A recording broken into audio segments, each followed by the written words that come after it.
We're here to announce the indictment of 32 reputed gang members as part of what's called Operation Shadyville. This is the largest single gang takedown in the history of Queens County. It is the second largest gang takedown, which included different gangs also from this administration, which was about 3 years ago. This is a 97 count indictment against, like I said, the single gang. Called Badco Ball-Out Gang, which is made up of both self-made Mac ballers and 5-5 neighborhood Crips. We have charged a total of 13 incidents of gunfire, 13 fatal shootings, 2 non-fatal shootings, 8 shots fired incidents that did not strike a person. 14 out of the 32 of the defendants are in fact shooters. And there are 6 individual victims, 3 murdered by gunfire, 1 struck by the car driven by an innocent man who was shot and killed by the gunfire, and 2 non-fatal shooting victims. This violence spanned across the borough of Queens County. It was in Queens Village, Hollis, Jamaica, Fresh Meadows, Kew Garden Hills, St. Albans, and Cambria Heights. Approximately 17 firearms, which you have before you, were seized during this investigation. We allege that these defendants have become the most violent gang in the borough of Queens County, creating fear and violence throughout this borough. The defendants are variously charged with murder, conspiracy, weapons possession, related charges. All have been charged with at least conspiracy in the 2nd degree. Face up to 15 years. Others have been charged with conspiracy in the 1st degree. They face over 25 years to life. 6 of the defendants are charged with the conspiracy in the 1st degree. Like I said, one of the highest charges available to law enforcement today. 23 of these defendants were apprehended yesterday morning by our partners in the New York City Police Department, while 6 of the other defendants were already incarcerated on other matters. 23 of the defendants were remanded or held on high-dollar bail in court yesterday by Judge Holder and Judge DiBiase. We thank our partners in the judicial system for their efforts. 3 defendants remain unapprehended. 6 will be arraigned at a later date. We allege that the leader of this gang is called Javan Atapuco, who goes by the street name Shady. He was responsible for arming and organizing local teenagers.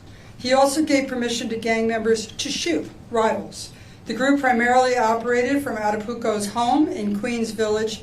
And remember that Queens Village is a quiet residential neighborhood. They called it Shadyville. I refuse to give up the neighborhood. It's called Queens Village, where he stored, procured, and distributed firearms. Many of the individuals charged in this indictment live in Queens Village. For the last 4 years, members of Badco gang have been in an ongoing feud with their perceived enemies, Top Op Macballers, 5th Clack, and BG4. The groups are battling for territorial dominance in Southeast Queens, and it was common practice for Badco members to travel the geographic territories controlled by rival gangs in vehicles, on scooters and bikes, and you know we have a large initiative on the scooters, and they seek out rival gang members to target for shooting. The defendants also called this practice spinning the block. They would seek the rival gang members by spinning the block, and many acts of violence were typically precipitated by taunts on social media. There are also social media provocations meant to lure rivals into Badco territory so that they may be targeted for the acts of violence. Make no mistake, this group didn't care whether they were shooting in busy intersections, whether they were shooting by schools, playgrounds, or very near residential homes or apartment buildings. After the shooting, it was common for members of the gang to brag about their exploits on music videos posted on YouTube and other social media platforms. There's also a number of daytime shootings associated with Badco. Think about what the daytime shootings bring. Think about people walking to school, coming from school, seniors going to senior centers, doing your shopping. One defendant's exploits were so well known that his nickname was Broad Day. Broad Day. for the number of broad daylight shootings he participated in. The violence associated with this group is truly staggering. I'm going to highlight a few of those incidents for you. On March 25th, 2022, multiple defendants planned to shoot a rival gang member outside Cardozo High School. Defendant Sean Chang, who is known as Broad Day, went to the school at dismissal time, and he fired multiple rounds from a .380 caliber semi-automatic pistol, and it struck the rival gang member. This shooting happened at 3 p.m. On June 7th, 2022, a teenage girl was preparing for her upcoming Regents exams in her home on 113th Road near Francis Lewis in St. Albans. This teenager, a student at Bronx Science High School, was sitting in her living room on a quiet residential street. Three of these defendants, including Shady, in an attempt to murder a rival gang member, fired 23 rounds in the immediate vicinity of her house and struck the girl in the leg. Fortunately, she survived. You will see, we have a video of this, and you will see multiple muzzle flashes in this video.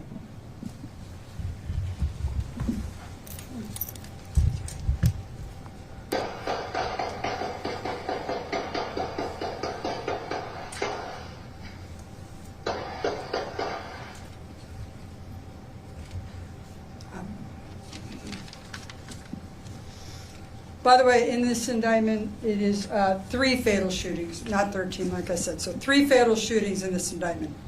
In November 22nd, just a mile from where we stand right now in Kew Garden Hills, these defendants conspired to murder an 18-year-old gang member named Mark Green.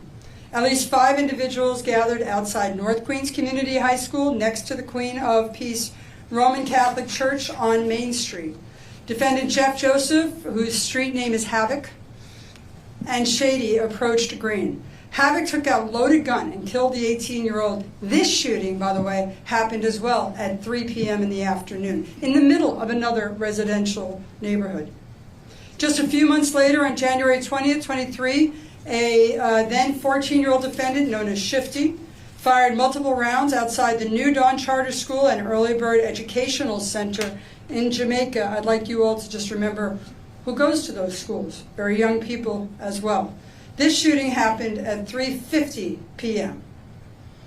On May 20th, 24, 2 of these defendants, Emeka Anodu and a 16-year-old, spotted a rival in the McDonald's at the busy intersection of Springfield Boulevard and Linden.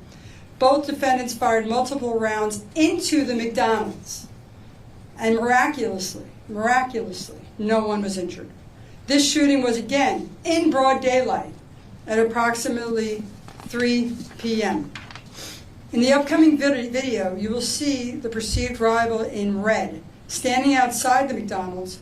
The defendants congregate in the parking lot, spray the restaurant with bullets. Pay attention to the glass window as you watch the video.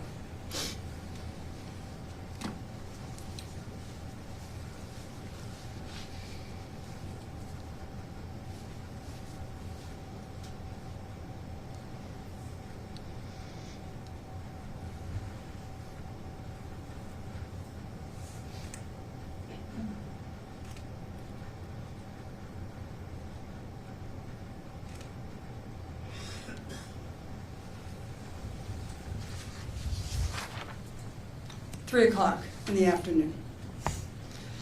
Perhaps the most tragic incident was associated with this, in this case, happened on September 16th, 2024.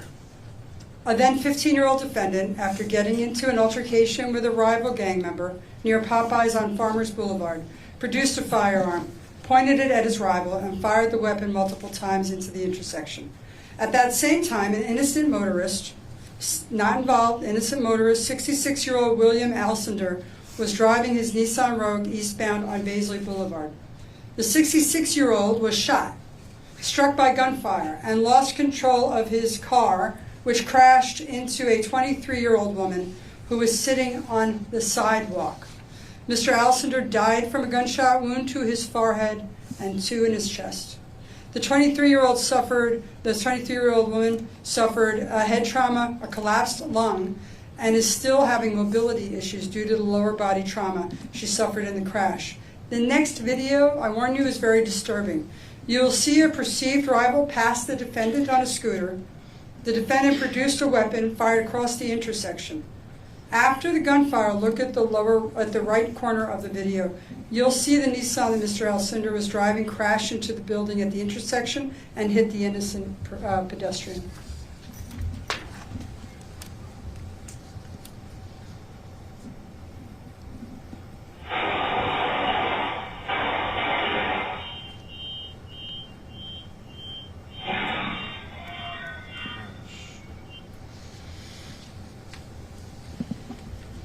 This is the very this is the very definition of senseless violence that produce innocent victims as well. People have nothing to do with this. The members of BADCO were not just targeting rivals either. On January 27th, an adolescent offender who goes by the street name Lucky allegedly took it upon himself to execute another BADCO member, 20-year-old Ike Anadu, whom he believed to be a criminal informant. The victim was invited to the filming of a music video in the vicinity of 86th Drive. The defendant lured Ike to an apartment complex with no working cameras in the vestibule and shot him point blank. Handed the gun to his co-defendant, Seth Mignon, to dispose of the firearm. The gang members apprehended in this case very much knew that they had heat. They knew that we were actively investigating, and they made sure to try and cover their tracks. Our message today is, if you think you can run and hide, think again. You can't. We will find you. We will prosecute you. And we will remove you from the streets long enough to ensure public safety. We have an extraordinary Violent Criminal Enterprise Bureau here at the DA's office and an extraordinary partner in the New York City Police Department. And every single day we think about how to make the streets safer of Queens County. For the people who live here, play here, go to school here, go to their mothers and fathers here. They should be allowed to do that in safety. And if you're a gang member who is targeting other gang members or each other, there's going to be innocent victims. We will not allow it. We will investigate and prosecute. I give you now Chief of Detectives, Chief Ken.